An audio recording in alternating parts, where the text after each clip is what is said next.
Oke, yuk. Assalamualaikum warahmatullahi wabarakatuh.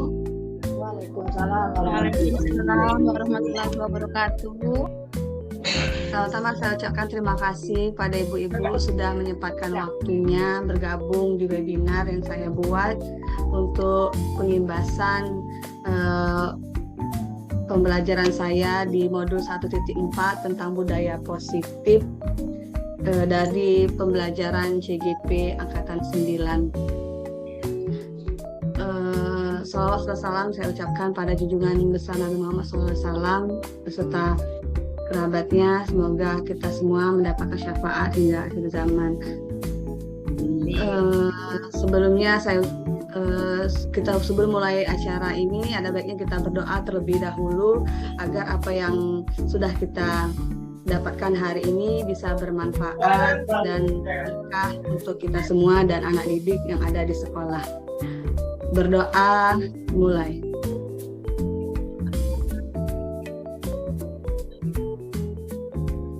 Amin. Doa selesai. Oke, izin saya share screen dulu ya Ibu.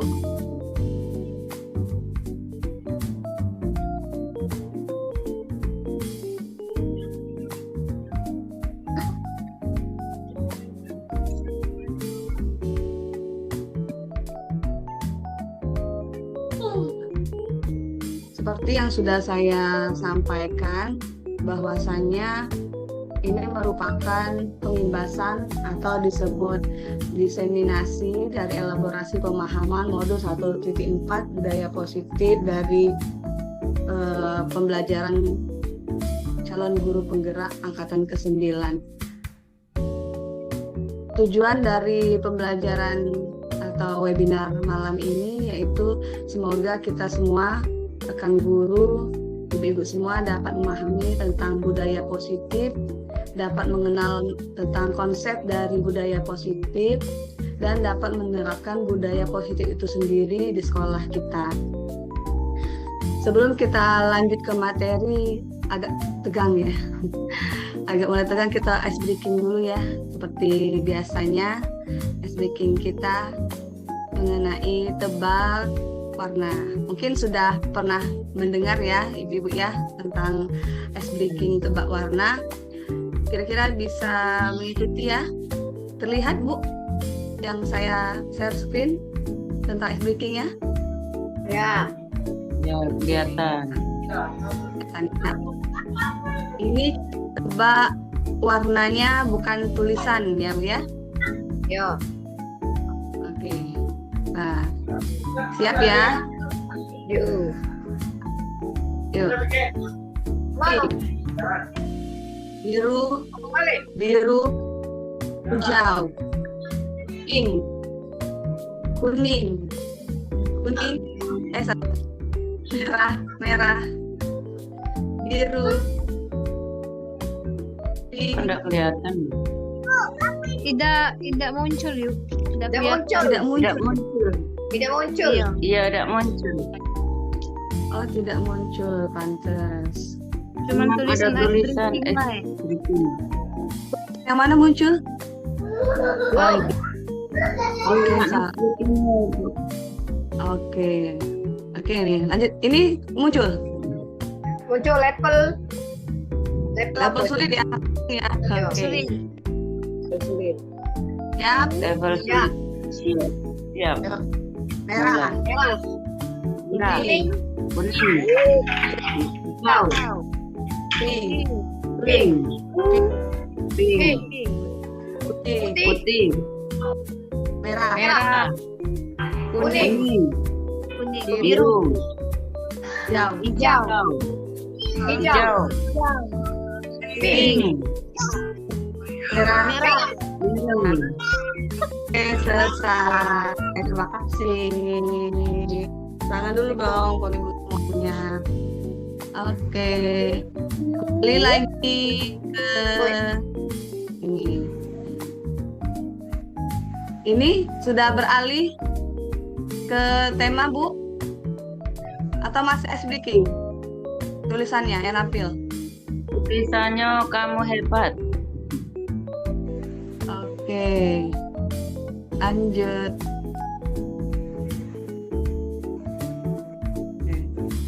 Nah, sekarang lanjut ya Bu ya. Tampil ya Bu mengenai konsep budaya positif.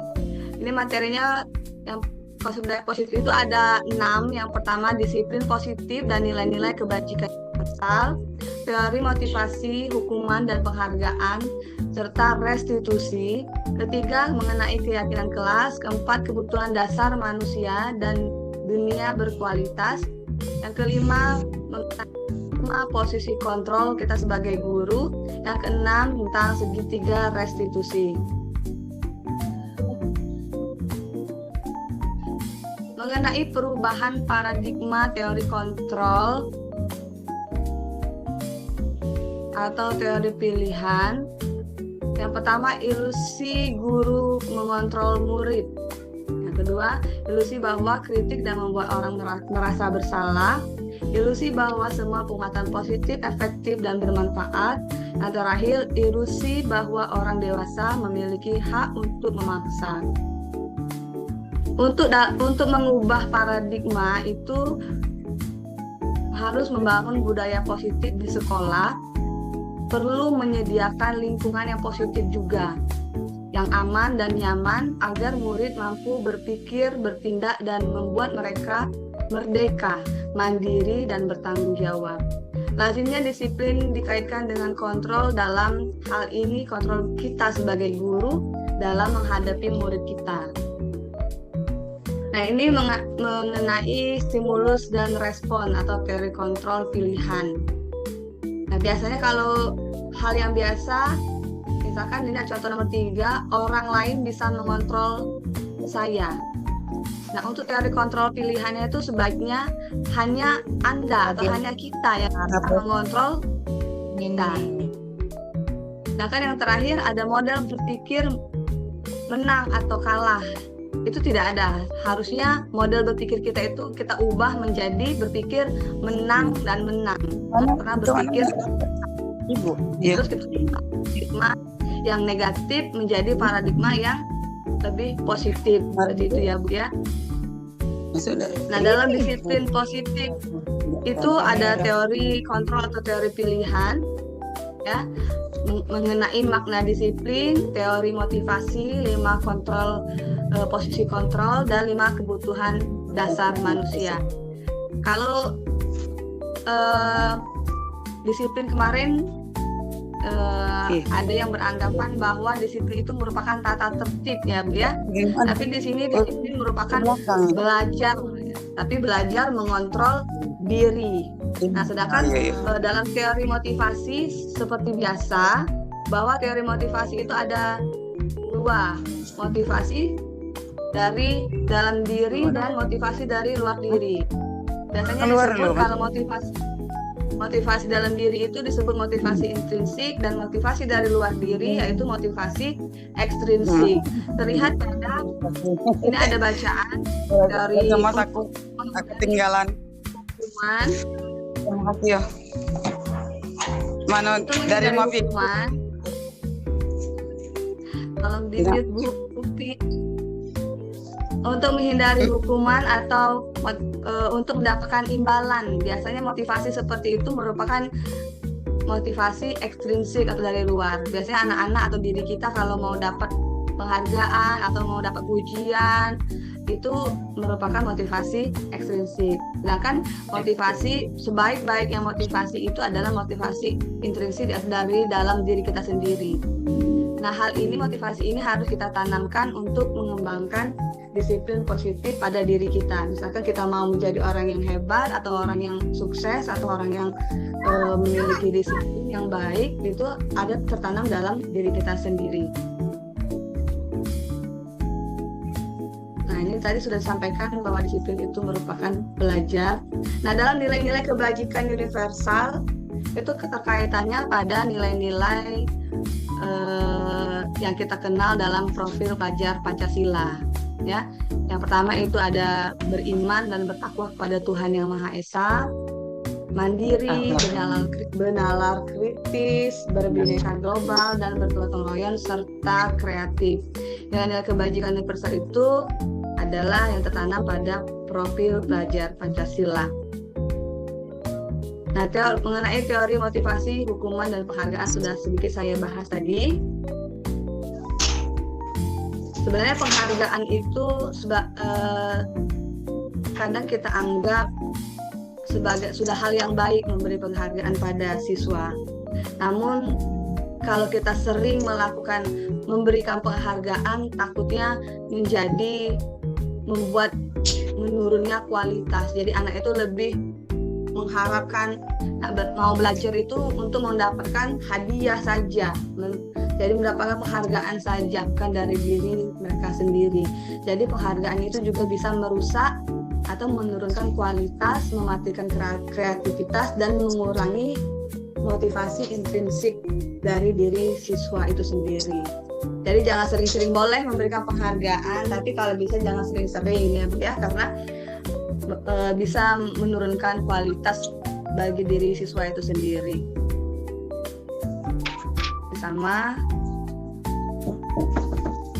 Nah, ini kemarin kita sering tugas kita sama-sama coba bedakan hukuman dan konsekuensi. Biasanya kita di sekolah sering memberikan hukuman atau konsekuensi pada siswa yang melanggar tata tertib ya Bu ya. Nah, mari kita jawab sama-sama. Coba yang nomor 1, Ibu Dila, bisa lihat Ibu Dila, yang nomor 1 Bu Dila. Bantu Bu Dila kira-kira jawabannya hukuman atau konsekuensi Bu Dila. Nomor 1 ya, 100 kali Ya. itu ya? Ya, Itu hukuman. hukuman ya. Menurut Bu Dila hukuman. Nomor 2, Hukuman. bantu Bu Surat. Nomor 2 hukuman. Hukuman. Oke. Nomor 3, murid diminta untuk push up 15 kali karena tidak menggunakan masker ke sekolah. Kira-kira apa Bu Upi? Konsekuensi Bu Upi. Hukuman. Hukuman ya. Oke, yang terakhir. Ini sesuai PJOK. Lari mengelilingi lapangan basket 2 kali. Apa? Lari mengelilingi lapangan basket 2 kali karena pelajaran terlambat 10 menit untuk pelajaran PJOK Bu Harpa. Bukan. Bukan. Konsekuensi. Ya, konsekuensi. Kita lihat jawabannya ya. Oke. Ini ya, benar kata Bu Dila, yang mencatat 100 kali itu merupakan hukuman, lari mengelilingi lapangan itu hukuman, tapi yang di terakhir itu merupakan konsekuensi karena relate pada pelajarannya masih pelajaran PJOK.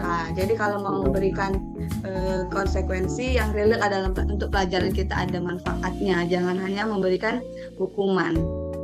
Karena hukuman itu, nah ini perbedaannya, karena hukuman itu sesuatu yang menyakitkan harus terjadi, sedangkan kalau konsekuensi sesuatu yang harus terjadi. Ya, hukuman itu membuat anak sakit fisik maupun sakit hati untuk jangka waktu yang lama, sedangkan konsekuensi membuat anak merasa tidak nyaman dalam jangka waktu yang pendek. Kalau hukuman anak itu membenci kedisiplinan, sedangkan kalau konsekuensi anak menghargai disiplin. Hukuman terpaksa, kalau konsekuensi merupakan stimulus tanggapan. Ya. Kalau hukuman adalah biasanya kita tuh marah, rasa bersalah, dipermalukan, merasa tidak dihargai, itu hukuman. Sedangkan konsekuensi itu kehilangan hak, dibuat tidak nyaman, diasingkan untuk sementara. Waktunya hanya sementara ya. Itu bedanya hukuman dan konsekuensi. Nah, selanjutnya selain ada hukuman dan konsekuensi, itu yang terbaru itu ada namanya restitusi. Ini lebih baik daripada hukuman dan konsekuensi. Kalau ini mengarah untuk budaya positif, karena restitusi itu merupakan proses penciptaan kondisi bagi murid untuk memperbaiki kesalahan mereka, bukan untuk menghukum, bukan untuk apa, tapi untuk memperbaiki kesalahan mereka, ya, sehingga mereka bisa kembali pada kelompok mereka dengan karakter yang lebih kuat, yang lebih baik. Restitusi juga merupakan proses kolaborasi yang mengajarkan murid untuk mencari solusi untuk masalah mereka. Kita cari bersama-sama solusinya seperti apa agar mereka bisa menjadi lebih baik. Nah, ini perbedaannya untuk hukuman, konsekuensi, restitusi. Kalau hukuman itu sudah dianggap identitas gagal ya Ibu ya. Kalau bisa kita jangan memberikan hukuman, tapi lebih ke konsekuensi kalau memang perlu untuk mendisiplinkan. Lebih baik lagi kita berikan restitusi kepada anak itu, bisa memecahkan masalahnya sendiri. Pelan-pelan kita mengubah paradigma tadi, mengubah paradigma yang lama yang biasa kita lakukan menjadi paradigma yang lebih positif pada anak kita. Bisa dibaca ya sendiri Bu ya. Itu perbedaan dari hukuman, konsekuensi, dan restitusi. Nah, sekarang ada ciri-ciri restitusi itu apa sih, seperti apa restitusi itu? Yang pertama, bukan untuk menebus kesalahan restitusi itu, namun untuk belajar dari kesalahan.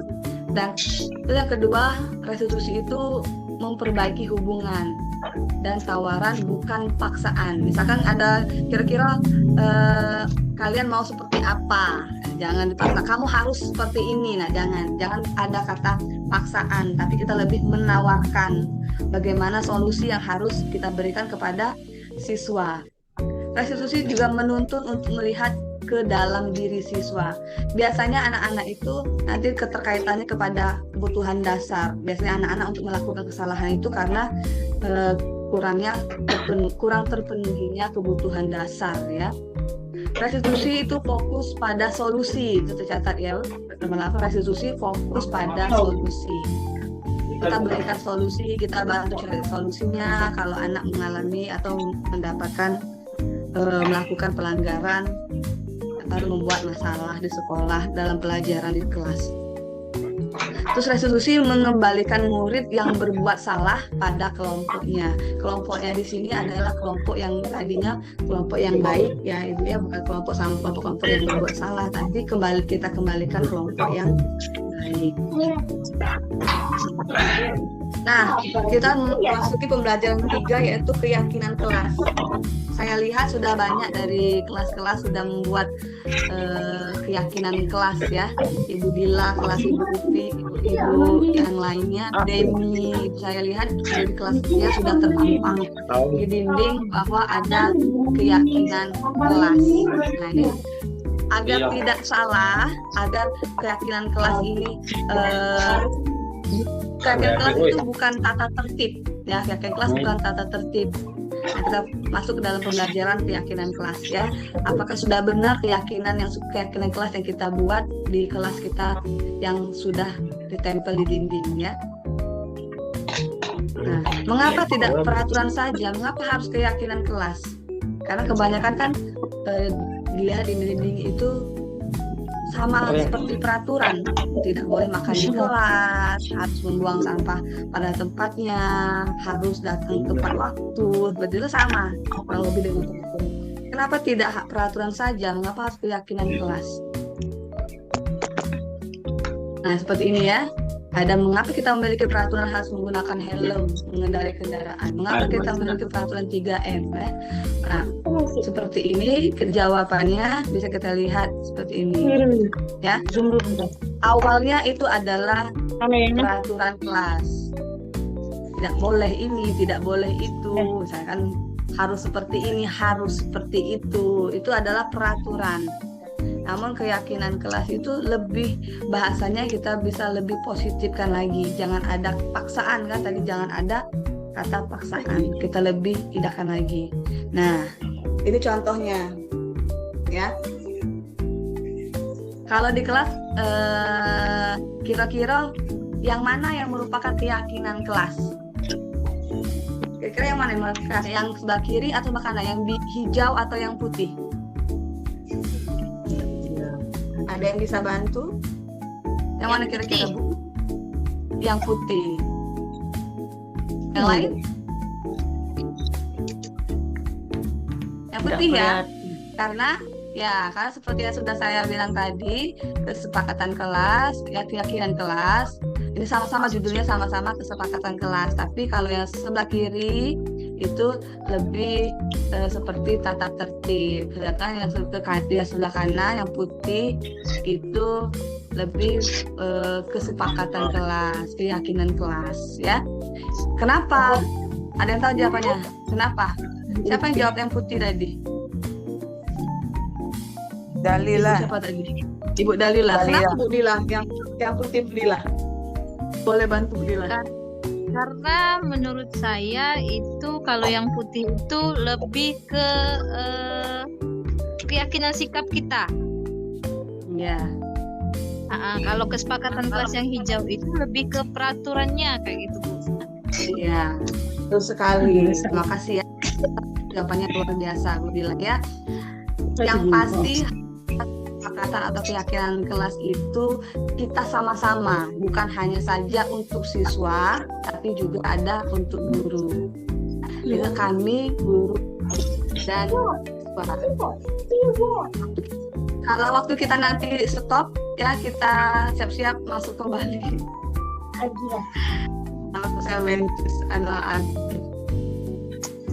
Oke, lanjut. Paham ya kurang lebih ya mengenai keyakinan kelas. Nah, kalau hormat terdengar satu orang berbicara, itu pokoknya yang pasti ini mengenai pendalaman keyakinan kelas. Kalau datang tepat waktu, sering tampak seperti ini lebih tidak takuti, kita skip aja. Nah ini. Nah kalau peraturan selalu kembalikan buku ke tempatnya. Kalau keyakinan kelas kira-kira apa bahasanya? Termasuk apa nih?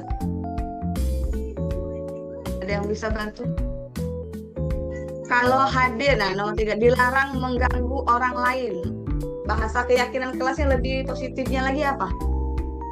Kalau kita buat keyakinan kelas, bisa saling menghargai atau seperti itu ya, saling menghormati, empati, misalkan dilarang mengganggu orang lain kan. Hadir di sekolah 15 menit sebelum pembelajaran dimulai, itu kan peraturan. Kalau keyakinan kelas kira-kira aku bisa dibuat lebih intip lagi bahasanya. Kita intip ya, kita intip selanjutnya ya. Bingung ya? Ya boleh. Nah ini jawabannya ya. Kalau Menghargai waktu. ya, Lebih kalau menghargai. menghormati orang lain. Kalau tadi kan dilarang melakukan kekerasan, karena ada kata-kata dilarang. Lebih baik keselamatan, menghormati orang lain ya, keyakinan kelasnya saling menghormati. Seperti itu kira-kira Bu ya. Jangan berlari di kelas, jaga keselamatan. Boleh, pokoknya jangan ada kata paksaan seperti itu. Nah, kalau di IPS itu dasar manusia itu apa Bu Dila? Baca. Ini kita menyangkut pembelajaran keempat mengenai kebutuhan manusia dan dunia berkualitas. Biasanya apa kebutuhan dasar manusia itu ada apa kira-kira Bu? Kebutuhan makan, minum, seperti itu. Sandang, pangan, papan. Nah, itu kebutuhan dasar ya, pelajaran kita Bu ya. Sekunder, primer. Ya, kebutuhan primer, sekunder menurut kita kan. Nah, tapi di sini kebutuhan dasar dalam kaitan untuk murid itu ada kebutuhan dasar manusia, itu ada kasih sayang dan rasa diterima. Ada kebutuhan dasar kesenangan, ada kebutuhan dasar kebebasan, penguasaan, dan yang intinya itu ada kebutuhan bertahan hidup.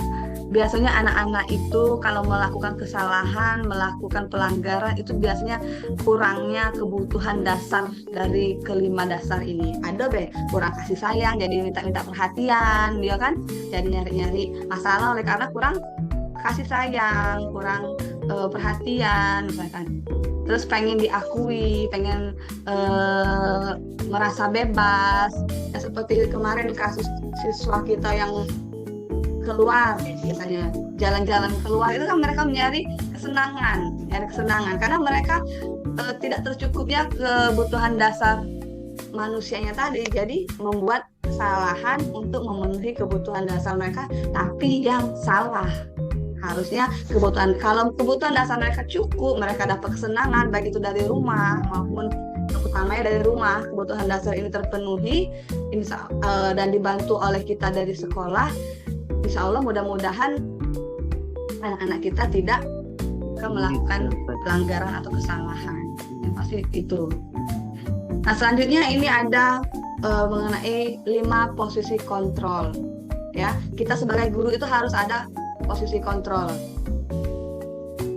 Nah, ini ya, yang pertama itu sebagai penghukum, itu biasa kita lakukan posisi kontrolnya.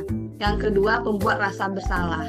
Yang ketiga itu sebagai teman, posisikan kita sebagai teman murid kita. Yang keempat ada sebagai pemantau, dan yang bagus itu yang terakhir itu kita sebagai manajer. Jadilah manajernya, jadi posisi kontrol kita walau belum jadi manajer, Bu ya. Ya, di sini ada bedanya. Misalkan penghukum, ya, menghardik, menyakiti, menunjuk-nunjuk, menyindir, itu termasuk penghukum.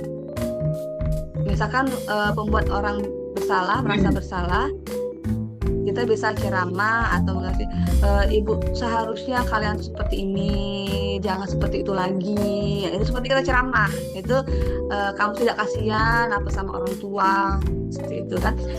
Ibu kecewa sama kamu, itu ada merupakan bentuk merasa posisi kontrol sebagai membuat rasa bersalah. Sedangkan sebagai teman kita bisa ayolah nak, sebutkan, ayolah nak, lakukanlah demi apa, seperti mengajak teman berbicara.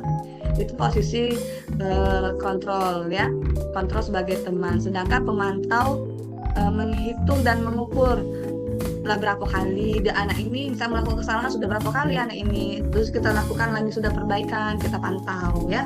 Selanjutnya sebagai manajer mengajukan pertanyaan-pertanyaan apa yang mengenai keyakinan kelas yang sudah kita lakukan pada mereka, kita tanyakan kembali, kita kembalikan kepada mereka. Itu seperti manajer ya, identitas yang berhasil atau sukses itu kontrol dari diri sebagai manajer. Itu posisi 5 kontrolnya. Nah, ini pertanyaan-pertanyaan. Sama seperti saya jelaskan tadi, saya kecewa sekali dengan kamu ya. Itu merupakan membuat perasaan bersalah. Kamu tidak pernah benar melakukan ini. Itu seperti menghukum. Tapi kalau dia menjawab, ayolah lakukan demi ibu atau demi siapa, itu ajakan seperti teman ya. Kalau pemantau, apa kamu mau mendapatkan stiker bintang, itu pemantau. Oke, selanjutnya, nah ini adalah yang terbaru mengenai segitiga restitusi. Segitiga restitusi ini merupakan cara dalam penyelesaian masalah. Sebenarnya dalam penyelesaian masalah atau pemberian segitiga restitusi ini tidak harus dari kita guru BK saja, tapi dari guru BK, tapi wali kelas, guru mata pelajaran pun bisa memberikan segitiga restitusi ini kepada siswa. Ya, kalau siswanya sedang ada masalah, karena lebih dekat itu kan adalah wali kelas ya, dengan siswanya lebih tahu karena sering ketemu guru mata pelajaran, ketemu siswanya. Boleh kalau lagi ada masalah, siswanya misalnya lagi belajar, siswanya ngantuk atau segi apa, bisa kita dalam penanganan masalahnya dilakukan dengan segitiga restitusi. Jangan dulu kita hukum, kita tanya dulu. Mungkin ada 5 kebutuhan dasar yang tidak terpenuhi tadi. Kenapa? Ya, bisa kita lakukan segitiga restitusi. Nah, dalam segitiga restitusi itu yang pertama adalah menstabilkan identitas, ya. Menstabilkan identitas, kita cari tahu dulu apa nian masalahnya, ya. Apa benar itu terjadi? Kita stabilkan dulu identitasnya, itu masalahnya itu apa nian, benar tidak terjadi. Nah, Yang kedua itu validitas kebutuhan. Kira-kira ada kebutuhan apa saja yang tidak terpenuhi dari anak-anak ini. Dan yang terakhir, menanyakan keyakinan. Nilai-nilai apa yang telah disepakati kemarin? Apakah benar sudah dipenuhi kesepakatan itu? Ya, ini adalah bentuk cara penanganan dalam segitiga restitusi.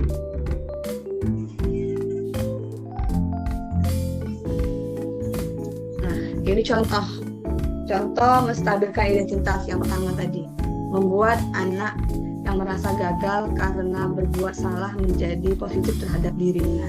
Tadinya anaknya salah, terus jadi lebih positif. Cara berkata, contohnya, berbuat salah itu hal yang manusiawi. Tidak ada manusia yang sempurna. Bapak Ibu juga. Oke, kita sambung kembali karena waktunya tadi sudah habis. Lanjut ya Bapak Ibu, tidak apa-apa. Karena memang 40 menit.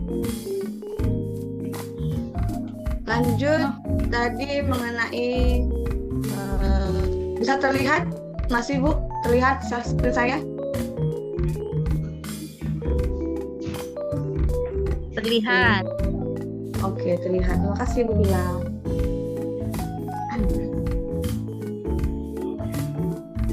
Oke. Untuk membuat anak yang merasa gagal karena berbuat salah menjadi positif terhadap dirinya. Guru berkata, buat salah itu hal yang manusiawi. Tidak ada manusia yang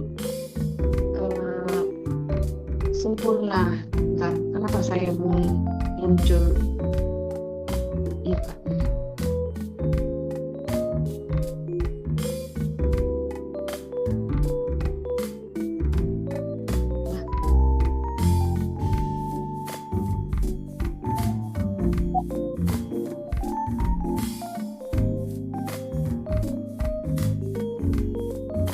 Masuk.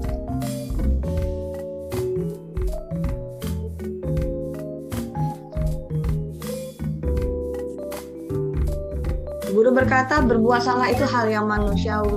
Manusia itu yang sempurna. Bapak Ibu juga buat salah kok pernah kita bisa menyelesaikan permasalahan ini. Nah ini pertama-tama cara kita menstabilkan identitas ya.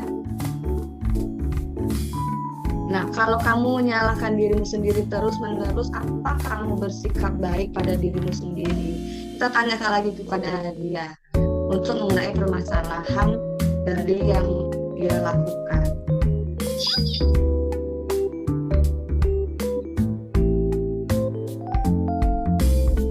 Kalau bisa diklik.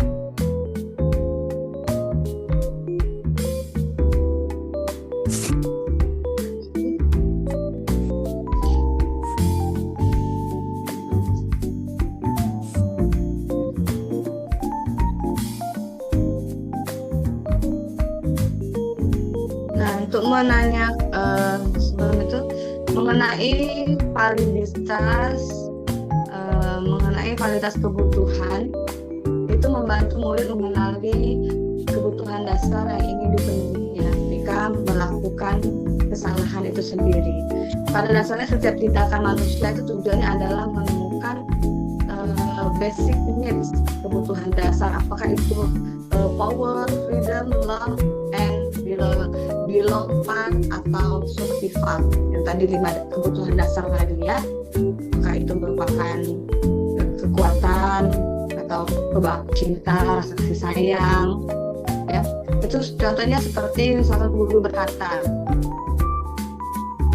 kamu bisa saja kan melakukan hal yang lebih buruk, tapi kamu tidak melakukannya. Kalau dia sudah melakukan, misalkan dia sudah marah-marah, tapi kita bisa melakukannya. Sebenarnya anak itu bisa melakukan hal lebih buruk dari itu marah-marah, tapi kita bangkitkan lagi kesadarannya, tapi dia tidak melakukannya. Walaupun dia sudah salah, tapi kita masih untuk memberi motivasi agar dia merasa, oh iya ya, bahwa seandainya tadi aku sudah melakukan kesalahan, noncok anak itu tadi, nah ya, kita beri kesadaran seperti itu. tapi kamu tidak melakukannya untuk melakukan hal yang lebih buruk. Itu ada kata-kata mengenai validitas kebutuhan. Contohnya, ya Bu. Ini adalah contoh menanyakan keyakinan. Nah, dalam hal ini dalam menanyakan keyakinan ini anak melihat kesalahannya dihubungkan dengan norma sosial dan nilai-nilai yang mendasari manusia berinteraksi dengan orang lain. Contoh kata, misalnya kita berkata kepada siswa itu, apa nilai yang kita percaya di kelas mengenai keyakinan kelas atau keyakinan sekolah kita. Kita tanya, apa sih keyakinan kelas yang ada di sekolah kita tuh atau di kelas kita, dan disebutkannya kita tuh tidak boleh ini, tidak boleh itu misalnya, atau kita tuh harus menghargai, harus menjaga kebersihan misalkan. Nah itu kamu tahu misalkan mengenai keyakinan kelas kita yang sudah kita sepakati. Jadi kita kembalikan kepada dia bahwasanya yang dia lakukan itu dia sadar bahwa dia itu salah. Kita yakinkan kembali mengenai keyakinan yang sudah kita buat bersama-sama.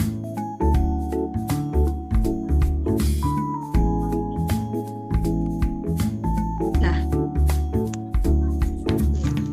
sekarang mungkin tadi ada beberapa poin yang sudah saya jelaskan, saya sampaikan, saya imbaskan mengenai pemahaman-pemahaman yang sudah saya dapatkan di modul saya dari nilai-nilai kebajikan universal, dari motivasi, dari mengontrol diri, dari mengenai disiplin positif, dan yang terakhir adalah mengenai restitusi, tadi penanganan siswa yang bermasalah. Bisa bantu untuk merefleksikan atau menambahkan, memberikan penguatan atas apa yang sudah kita peroleh hari ini. Ada yang bisa bantu? Hal baru apa yang mengubah paradigma saya dapatkan?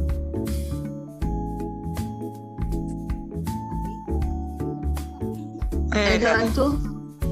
Terlalu monoton. Yang mengenai refleksi hal baru apa yang mengenai paradigma yang sudah didapat Bu dari yang depan tadi, yang sudah kita pelajari tadi Bu. Apa yang harus kita ubah mengenai pandangan kita? Cara menyampaikannya. Ada yang saya perhatikan.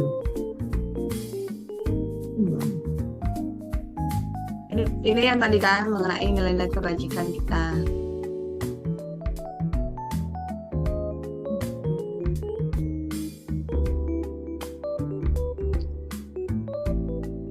Ini keseluruhan dari materi yang tadi saya sampaikan. Ada yang pengen ditanyakan atau cukup? Intinya dalam penerapan disiplin positif, budaya positif, kita itu budaya itu mengenai kebiasaan, ya Bu ya. Budaya itu mengenai kebiasaan.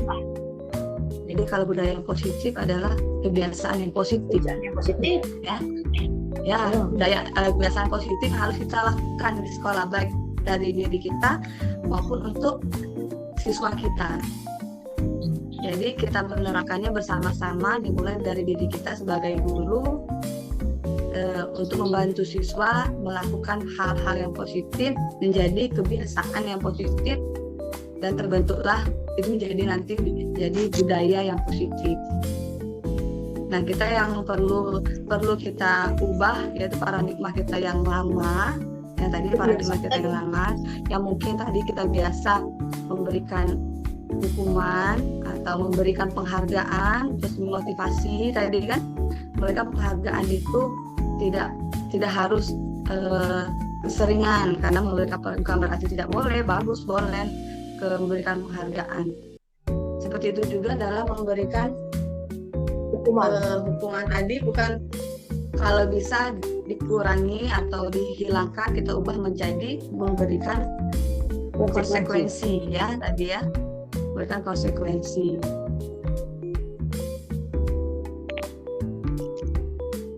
Nah, Nah, 5 kebutuhan dasar itu harus dipenuhi untuk siswa kita. Bagaimana siswa itu bisa merasa bebas, bisa terpenuhi kesenangan dalam pembelajaran kita di kelas, dalam memberikan materi, agar 5 kebutuhan dasar mereka bisa terpenuhi.